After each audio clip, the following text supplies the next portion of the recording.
as we bring in the professor, Jason Jones, culture writer over at The Athletic. Jason, are you tuning in to 10 minutes of the Masters if Tiger's in contention this weekend? That'd be the only way I do. I mean, I've never been able to really watch golf. Of all the sports out there, it's the least interesting for me to watch. Well, I don't get watching golf really anyway. To me, if you're not playing it, I don't see the excitement of watching it. But that's just me. Yeah. I feel the same way. Like when golf is on, I always feel like there's something more interesting that I could be watching. If I'm going to watch, I'm saying if I'm going to watch anything at all, like could be just be out and having time with the family or outside doing something else. But when golf is on, a baseball game is more interesting to me. Obviously, the NBA playoffs are more interesting to me. Then football is on, and that's more interesting to me. I can't ever say I'm not going to watch this sport to watch golf. I haven't it doesn't move me personally in that way. Jason, we were he agrees. He does. Jason. Yeah, I mean, I've never in my life was like, oh, the Masters is on. Let me go ahead and carve out some time today to watch it. I just like, okay. I'm like, I can check my phone and see what's going on, and maybe if it gets near the end and and Tiger's close, you check in then. But I'm like, okay. If he's like, I mean, there's been times where, especially when he kind of struggles, when he missed the cut a couple of times, I'm like, I don't care what happens now. I don't know who these guys are. Right. I don't know who they are. Yeah, cool. That's a good story. I can get the results on my app here. I want to ask you this as we head into the final few games of the season here, Jason. Is LeBron James more hurt or pissed off? Like, which one is contributing to him not playing? Being hurt or being angry? I think probably I would lean 60-40 angry, but I mean, hell, he's part of the reason this has happened. I mean, it's just I just love, I've actually talked to people who have been coaches who have coached LeBron, and they say it's just amazing how when things go bad with LeBron escapes all responsibility. Like everyone just acts like no matter what happens, LeBron had no part. And I'm like, hey, who went to Rob Pelinka and said, I want Russell Westbrook here? And part of that, I still think Russ gets an unfair amount of blame for this. But yeah, I mean, he it's not like he's averaging. I mean, they treat him like he's Smush Parker. I mean, it's terrible. Damn, Smush Parker minding his own business today. And the way they talk about Russell Westbrook, he was averaging 6 points and 12 turnovers. It's like there's a lot wrong. There's a lot that went wrong with their season, and it wasn't just Russ. I mean, I know LeBron's mad, but hey, he should be mad and he should be pissed off, and they all should be because I mean they've been hard on the eyes. I mean, I don't watch them. I mean, I don't care if they're on national TV. I got other stuff I'd rather do than watch them go out there and give 130 points. Rather watch the Masters. Don't go watch golf. Yeah. No, actually, this past Sunday, it was just WrestleMania prep. I'm like, okay, you know what? We'll just get ready for WrestleMania instead. We won't worry about those guys. So yeah, I mean, I know he can't be happy, but at his age, if you're there's no point in it's crazy. There's no point in them getting their heads beat in by Phoenix. So, I mean, they're clearly not trying to get into the play-in at this point. I mean, LeBron's now 4 of the last 5. They're clearly not trying to get in. I mean, this is just they're mailing this one in. They're done. They don't want any more. They've played like they don't care anymore for the last 2 months or maybe 5. They're done. So I mean, they're just trying to get to the end, and they can start the end, the LA blow up the whole thing and get every coach rumored from whoever, Coach K, Doc Rivers. I mean, I can't see that happening. But then again, who knows? I mean, hey, I don't know. I mean, it's just going to be crazy. The Clippers will be in the playoffs, and more people will care about what the Lakers are doing with their coach than the Clippers actually playing. No, see, which that's unfortunate. It's not necessary, Jason. It's really not. They're out there just trying to make their little playoffs, trying to do. I'm not hating. I like Ty Lue. And then it's crazy. I'm getting tagged and hate from Kings fans about the Lakers. I'm like, really? Do we really want to do this? Like, really? No, I we mean, don't. you just set a record. I don't think you want to make fun of anyone missing the playoffs. Yeah, let's stay under the radar. What you talking about? We set a record. Like, what you mean? How many records did you set this year? I'm sure they set one. LeBron will play the last 2 games to get the scoring title. I think he'll be the oldest scoring champion or something, probably. It's coming. Yeah, it's coming back for the love of the game. Jason, stop. He's coming back for the love of the game. If they're keeping track, then he's going to make sure he's out there. He's going to put like 40 in some game. It doesn't matter to make sure he can score. He'll go David Robinson on the Clippers, yeah. I'm not mad at him. You might as well get something out of this. I mean, why not? I mean, put the gap between you and the gap between you and Kareem a little bit smaller going into the next season. Why not? I mean, there ain't nothing else. I mean, the Lakers can throw this entire season away, which they will. So hey, I'm not mad at him. Get something out of it. Just pad your stats. I mean, that's all you got left at this point. Hey Jay, let me ask you this about LeBron as well. Do you think he should make an All-NBA team? I do. But I don't know. I don't know how many, if he qualifies to win the scoring title, I definitely think he should. And my rule, whenever I was voting, was that if you played enough games to qualify for scoring, rebounding, whatever, to me that meant you were eligible to be on the team. That's going to be the problem with a guy like Ja Morant. He's missed a ton of games this year. I forget how many Chris Paul missed. I think Devin Booker should be fine. But I mean, if he plays enough to win the scoring title, I mean, it'd be hard for me to leave the scoring champion, who also probably averaged a bunch of rebounds and assists too, off the team.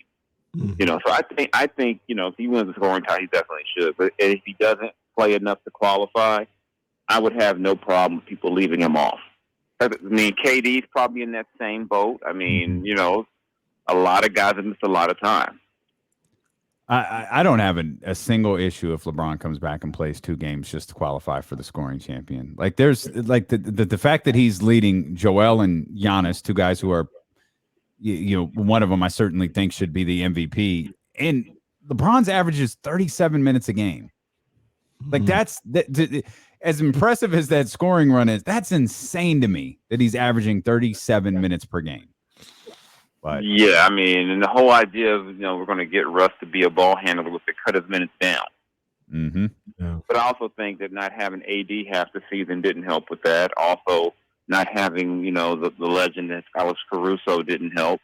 Yeah, he's a legend. I mean, I haven't forgot that summer league game where he stole the thunder from Lonzo and De'Aaron. I haven't forgotten the best point guard on the court was Alex Caruso, some guy I'd never heard of. Don't worry, Kings fans remember summer league fondly. See, I didn't say that one. See, that's all we got. That's all we got. Two-time champions. And take it from us. Hey Jay, when you talk about these Sacramento Kings, I mean, where do we begin with this 16 years, man? Do you look at the Kings right now and see this changing next season? Like, do you see a pathway, that's reasonable where they can end the drought next season? No. I was afraid you were going to say that. No. I mean, just because even if you look at who the top 10 are right now and look who they're behind, I mean, it'll take a lot for the Lakers to be this bad again. New Orleans will probably get Zion back, and they'll have CJ for a whole season. The Spurs, even when they're bad, the Spurs seem to be better than the Kings, no matter what. I mean, it's just, I don't know what they can do in one off season. And that's why I always felt like trying to go all in just to end the streak was crazy, because I was like, you know what? You're not going to fix this long of futility in 1 year. And I think for so long, the Kings tried to patchwork and, hey, let's get a bunch of vets in to fix it. But it wasn't, or if you got the vets, you had the wrong coach. Or if the coach seemed to be working, the players didn't like the coach. Or if the coach was working, you fired the coach. Or you just wasted about 12 of of the last 16 years of draft picks. I mean, there's just so much that's gone wrong. I just can't say Oh yeah, next season they'll get in. I mean, I don't see the pathway right now. Mm. Do you think the Kings' next head coach is on the roster now, on the coaching staff now? I mean, it wouldn't shock me, but I don't think that should be the way to go. I think they got to think outside the box and try something different. I mean, get someone different in. But and it also depends on who's gonna, how much influence ownership has. I don't think we're any of us are naive to think that Doug Christie is not a favorite of Vivek. I think we all know that. That's not even a secret. I mean, the moment he got added to the bench, you already heard rumblings from the current staff that, okay, we know where this is headed. So, it's just a matter of, I don't know if this is a situation you want to put a first-time head coach in. And not just a first-time head coach, a coach who hasn't had a lot of bench experience, period. You're asking an awful lot of anyone to come in and try to get this thing going. But, who knows? Guys have come in before with little – I mean, Mark Jackson didn't have a bunch of experience, and he eventually was successful. I just don't – as someone who likes Doug, I would hate to see Doug in a bad situation and then say get fired after like 90 games because he walked into a bad situation. And pretty much every coach who's been hired in the last 15 years has walked into a bad situation.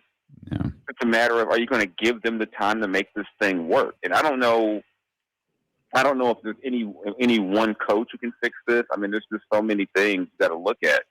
Like even stuff Harrison was saying the other day. And then there was that tweet. He said, 48 teammates? Yeah. It's just that, and because some of the names are so familiar, you don't think about it, but yeah, a lot, he and De'Aaron were the two longest tenured guys now. And De'Aaron's not that old. So it just kind of shows you just how they've cycled through guys. De'Aaron's went on coach. He'll be on coach number 4 next season in 6 years. Jeez. It's crazy.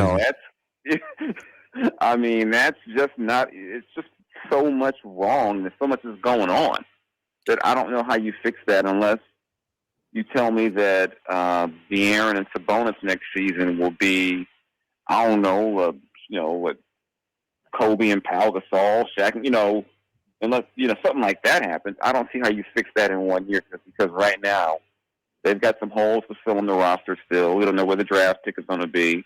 And even then, you still got to pick, the likelihood is that whoever you draft doesn't help you immediately. Wow. Because but haven't they played themselves out of the top 5, or are they trying to tank their way back in? I mean, it's 7 right now. That's Yeah, Hey, the Kings are the masters of let's go ahead and have a great road trip in March. When the season's over. Yeah, the NBA didn't do them any favors by giving them Orlando, Indiana, Houston, and Houston like that. They didn't help in that respect.